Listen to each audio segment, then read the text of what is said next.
Fry up them okra. Let's go. We gotta go. Somebody gotta get to work. Jason ain't got no aprons. Well, then these are gonna be some messed up okras.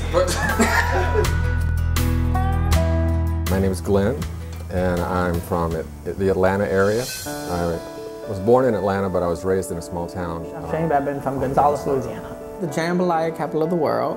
It's like right in between. My name is Kevin Smith. I was born in Amory, Mississippi, 1968.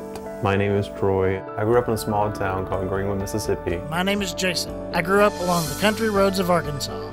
It was really like living in the middle of a cotton field. I grew up in Bossier City, Louisiana. Little small town, people are nice. I love everything about Southeast Louisiana. Everything there is very real. What you see is what you get, whether you like it or not.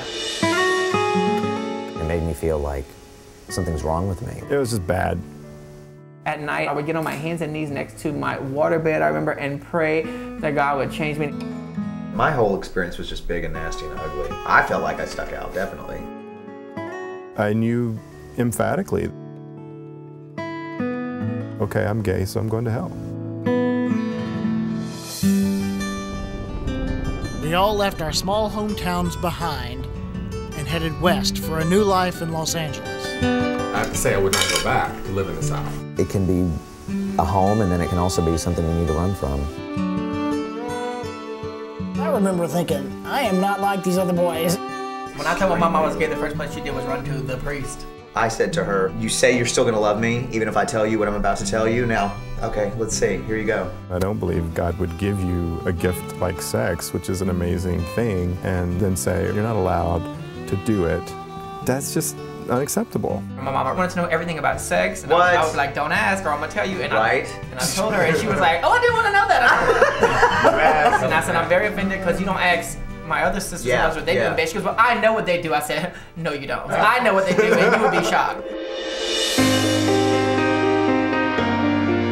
I wonder if I'll end up, living in a house with a boyfriend. We first moved to a little small apartment. It was like 2 rooms, but that's all we could afford at that time. And it was our first home. But then when we went in, he had made this card for me, and it meant a lot. It says, welcome home, love, Jason. That's what I wrote in my journal. I want the fairy tale. Is that in my head or in my heart? Perhaps both. I think this is it. I found the one. Now we have to make the fairy tale come true. He's more than I ever expected. If I would have ever thought that I could have the life I have today, a committed relationship, a house, 2 dogs who are our children. If I had known that, I'd have known I was living for something, maybe I would have lived for the future instead of the very day. You'll get to a place where it gets so much better, where you can leave if you need to. You can go somewhere where it's comfortable. To the future. To the future.